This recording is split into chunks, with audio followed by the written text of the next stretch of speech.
Hi, I'm Clever Ghoul, but you can call me Nikki.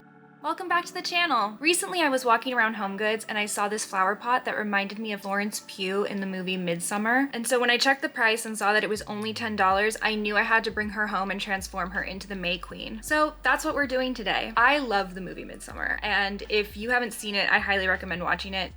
There is a bit of gore, some viscera, but you know, I think if you're a horror fan in general, you're probably so desensitized that it won't really affect you. Now, this is a costume you've probably seen before. In fact, I've really wanted to make this costume for Halloween and I'm determined to do it one year. It's gonna cost a lot. So when I had the opportunity to turn this pot into the May Queen, I figured I had to do it. Now, I just found this pot at HomeGoods this last week. Hopefully it's at yours if you want to follow along and recreate it at home. There's also a bunch of different pots around at HomeGoods, at Michael's, Marshall's, TJ Maxx, that are, you know, a woman's face and then they open up to put flowers in, and I think you could use really any of those to do this, but I was just lucky when I found this pot. So with all that being said, let's get into it. For materials, you'll need the following: acrylic paint for her skin, lips, hair, and flower crown, brushes, masking tape, a water-based sealant spray. I used Krylon Crystal Clear in a satin finish, at least $20 worth of fake flowers from the dollar store. Right now, Dollar Tree has a ton of flowers out, so I really recommend checking there first. This flower foam half dome piece that fits inside the vase. This was custom to fit my pot, so when you're out at the store, try to bring your pot with you and find one that will fit in the bottom of your pot. Hot glue and wire cutters.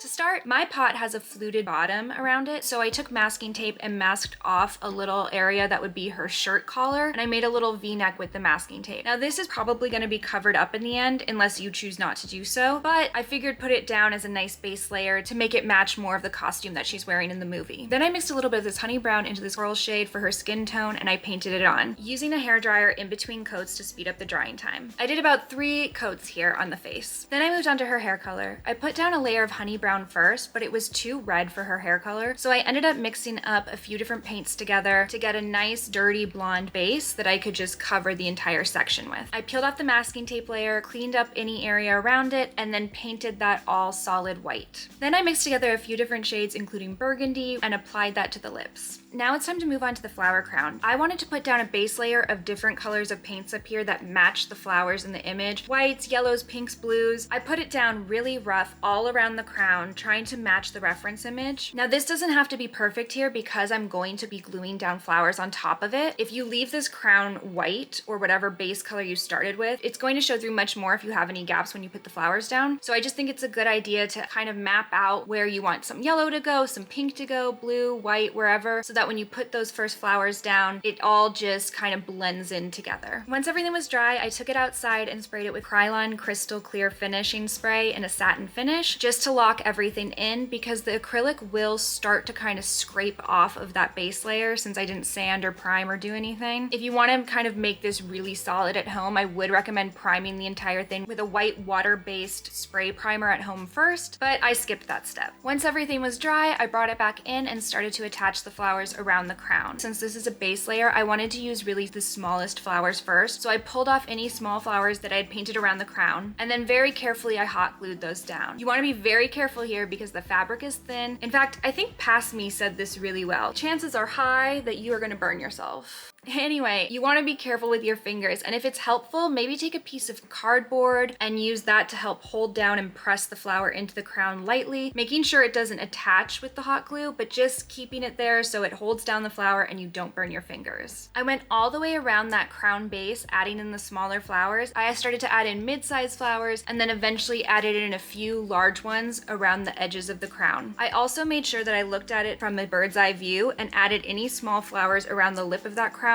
So again, it's just really densely packed with flowers and cohesive, and you're not going to get any gaps where you see ceramic pot showing through. Once I was satisfied with the crown and it felt covered enough to me, I took that round floral half dome, added hot glue to the bottom, and stuck it down into the bottom of my pot. And now it is time to start adding in those flowers for the headpiece. I went in one flower color and stem at a time, trimming the stem with wire cutters and then poking it down through that foam dome, trying my best to match the reference image. I kept going all the way around with different flowers until it felt full and seemed to match the overall vibe of the look in Midsommar. Now I realized that the side of the head and the bottom looked bare, so I took some fern leaves, wrapped them around the base of the pot, and then started adding in some floral elements on top of that, trying to mimic the top of the cape of Dani's costume in Midsommar. I realized that more of her hair and the back of her head kind of needed to be covered, so I added in more flowers and leaves around, again looking at the reference image and trying to match color of flower, size of flower, and the positioning, just to kind of mimic the pattern and look and feel of her costume in the film. And now that I'm done with all of that, it's time for the reveal.